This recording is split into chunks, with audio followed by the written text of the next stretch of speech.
Olá pessoal, sejam bem-vindos aí a mais um vídeo do canal EFI Sem Complicação. Como todos já sabem, eu sou Renata Oliveira e hoje nós vamos falar um pouquinho sobre o Código de Ética do Profissional de Educação Física, tá?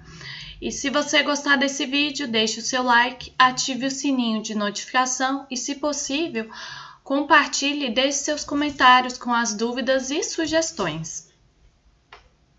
Então, anteriormente, a gente viu aí, né, sobre o que se trata, né, a resolução do CONFEF número 307/2015, né, que traz aí o Código de Ética dos Profissionais de Educação Física, né, e nós vimos, né, que no artigo 1, né, ele coloca aí que esse documento aí, ele vai trazer, né, os princípios e diretrizes para o exercício da profissão e os direitos e deveres aí dos beneficiários, né? No capítulo 2 do Código de Ética, a gente viu, né, que ele traz, então, os princípios e diretrizes do profissional, né, como a responsabilidade social na sua atuação profissional, tá? E hoje nós vamos ver aqui o capítulo 3 em diante. No capítulo 3, ele traz aí as responsabilidades e os deveres do profissional, né? E ele coloca no artigo 6, né, que são responsabilidades e deveres do profissional de educação física. Por exemplo, né, promover uma educação física no sentido de que a mesma se constitui em meio efetivo para a conquista aí de um estilo de vida ativo dos seus beneficiários através de uma educação efetiva para a promoção da saúde e ocupação saudável do tempo de lazer, né? E além dessa responsabilidade, ele também, no Código de Ética, ele coloca a importância, né, do profissional, né, zelar pelo prestígio da profissão, pela dignidade do profissional e pelo aperfeiçoamento de suas instituições, né? E, além disso, é importante também, né, assegurar a seus beneficiários um serviço profissional, né, seguro, competente e atualizado, né, prestado aí com o máximo de seu conhecimento, habilidade e experiência. Ainda sobre as responsabilidades e deveres do profissional de educação física, né, nós temos, né, elaborar, né, o programa de atividades do beneficiário em função das suas condições gerais de saúde, então sempre pensar na prescrição de exercício, né, em função do indivíduo, da sua, como que se encontra a sua saúde e oferecer a esse beneficiário, de preferência por escrito, uma orientação segura sobre a execução aí das atividades e dos exercícios recomendados, tá? Além disso, né, eu ressalto que também é colocado, né, que é importante o profissional se manter informado sobre as pesquisas e descobertas técnicas, científicas e culturais, com o objetivo de prestar melhores serviços e contribuir para o desenvolvimento da profissão. Além disso, né, avaliar aí criteriosamente a sua competência técnica e legal e somente aceitar, né, os encargos quando se julgar capaz de apresentar um desempenho seguro para si e para os seus beneficiários. Ainda aí sobre as responsabilidades e deveres do profissional, né? Outra responsabilidade importante, né, é guardar o sigilo sobre o fato ou informação, né, de que se tiver conhecimento em decorrência aí do exercício da profissão e também, né, responsabilizar-se por falta cometida no exercício de suas atividades profissionais, independente de ter sido praticada individualmente ou em equipe. Eu também coloco aqui, né, apresentar também, né, adequadamente trajado para o exercício profissional, conforme o local de atuação e a atividade que você vai desempenhar. Então, é importante, né, essa vestimenta adequada. Também, né, respeitar e fazer respeitar o seu ambiente de trabalho. Então, ser aquele ambiente harmonioso. e promover, né, o uso adequado dos materiais e equipamentos específicos para a prática da educação física, né? Então, também zelar aí pelos materiais e equipamentos. Então, agora no artigo 7, né, ele coloca, né, que no desempenho das funções é proibido aí ao profissional de educação física, né, conseguir proventos que não decorram, né, exclusivamente da prática correta e honesta da sua atividade profissional. Também, né, assinar documento ou relatório elaborado por terceiros sem sua orientação, supervisão ou fiscalização, né? Também cabe ressaltar, né, exercer a profissão quando impedido ou facilitar, né, de qualquer forma, né, o seu exercício por pessoa não habilitada ou impedida, prejudicar, né, culposa ou dolosamente o interesse a ele confiado, interromper também, né, a prestação de exercício sem uma justa causa e sem notificação prévia ao beneficiário.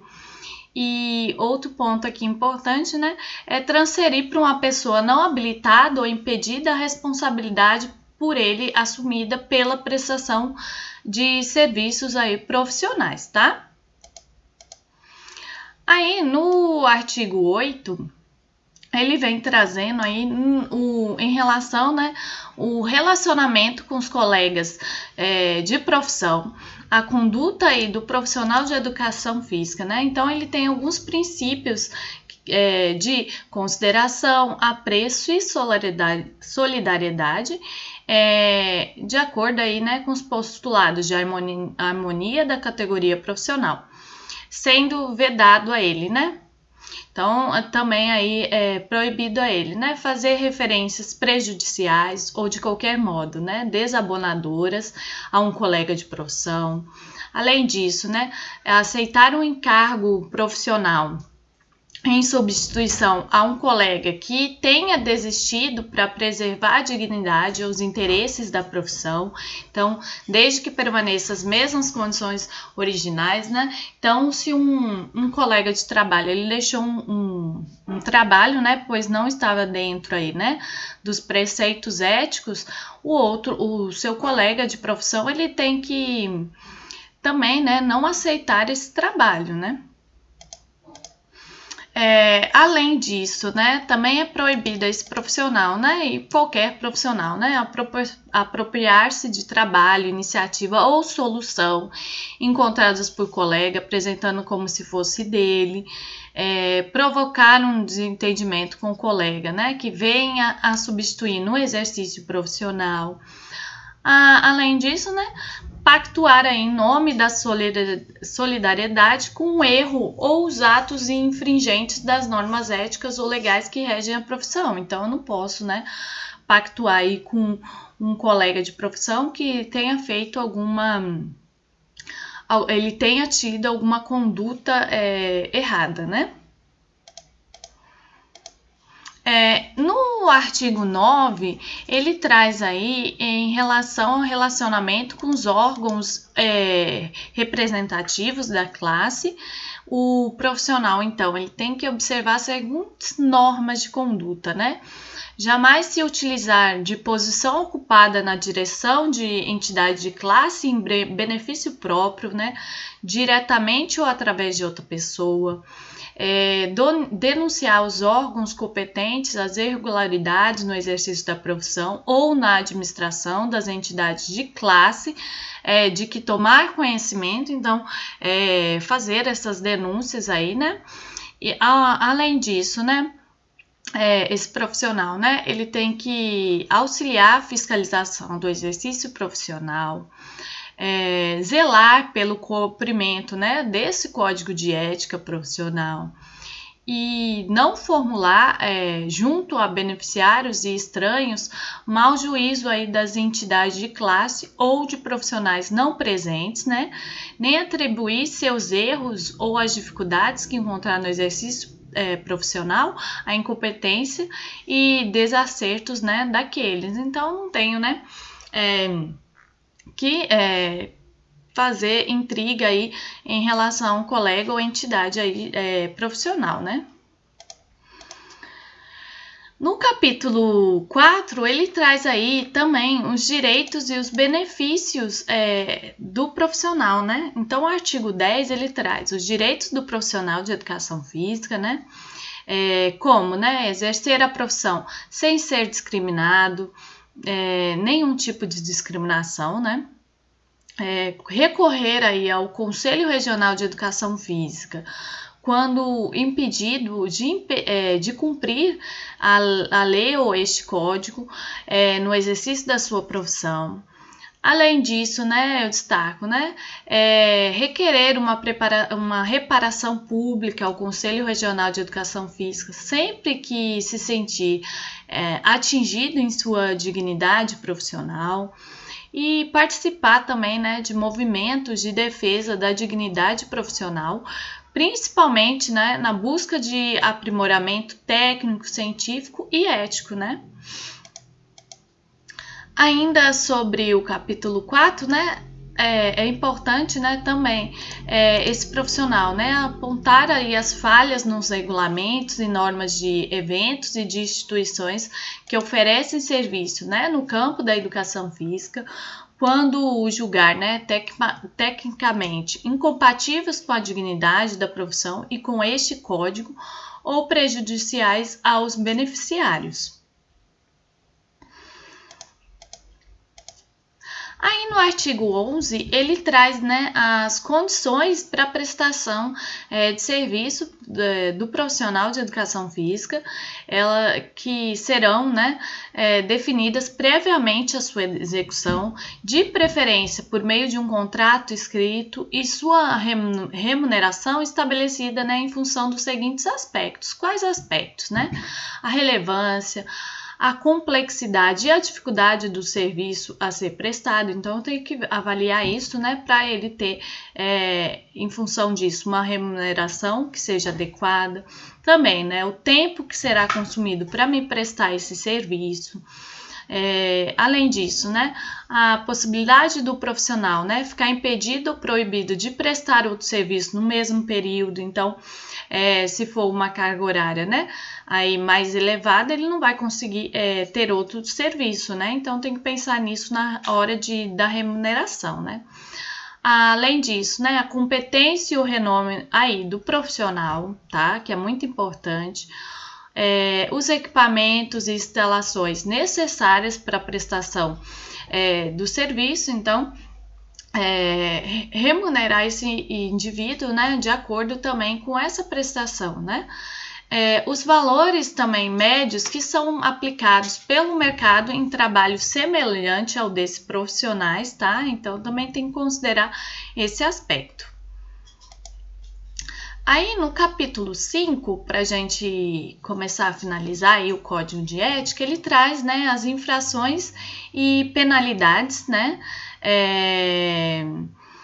Então, no artigo 12, ele coloca, né, que o descumprimento do disposto aí nesse Código de Ética, ele constitui, né, uma infração disciplinar, ficando aí o infrator sujeito a uma das seguintes penalidades, que vai ser aplicada conforme a gravidade da infração. Então, do mais leve para o mais pesado, né? Então, a mais leve aí, né, uma advertência escrita com ou sem aplicação de uma multa.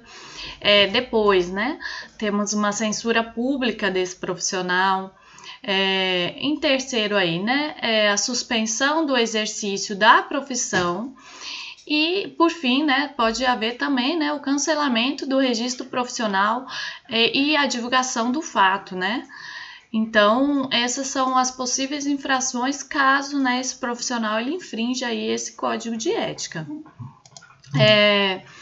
Aí no artigo 13, ele traz, né, que incorre em infração disciplinar o profissional que tiver conhecimento, né, da transgressão desse código e omitir-se de denunciá-la ao respectivo Conselho Regional de Educação Física, né? Então, é importante que quando a gente tem conhecimento, né, de algo que está indo contra esse código, a gente, né, realizar essa denúncia. E no artigo 14, né, que coloca, né, que compete aí ao Tribunal Regional de Ética julgar as infrações a esse código, cabendo recurso de sua decisão ao Tribunal Superior de Ética. E também, né, coloca aí que atuarão como tribunais regionais de ética e Tribunal Superior de Ética, respectivamente, né? Os Conselhos Regionais de Educação Física e o Conselho Federal de Educação Física, tá? Então, aqui, como sempre, eu trago uma charge aí, né? Que trata, né, um pouquinho do Conselho de Ética, né? Da importância, né, que esse conselho de ética ele tenha, né, uma conduta aí pautada nas virtudes éticas, né, para que os outros possam se espelhar e confiar aí nesse conselho, né? Então, aqui é a referência utilizada, né, da resolução 307/2015, né, do Código de Ética aí. E eu gostaria de agradecer a participação de vocês nessa videoaula e nos vemos na próxima, tá? Qualquer dúvida ou sugestão podem mandar. Obrigado!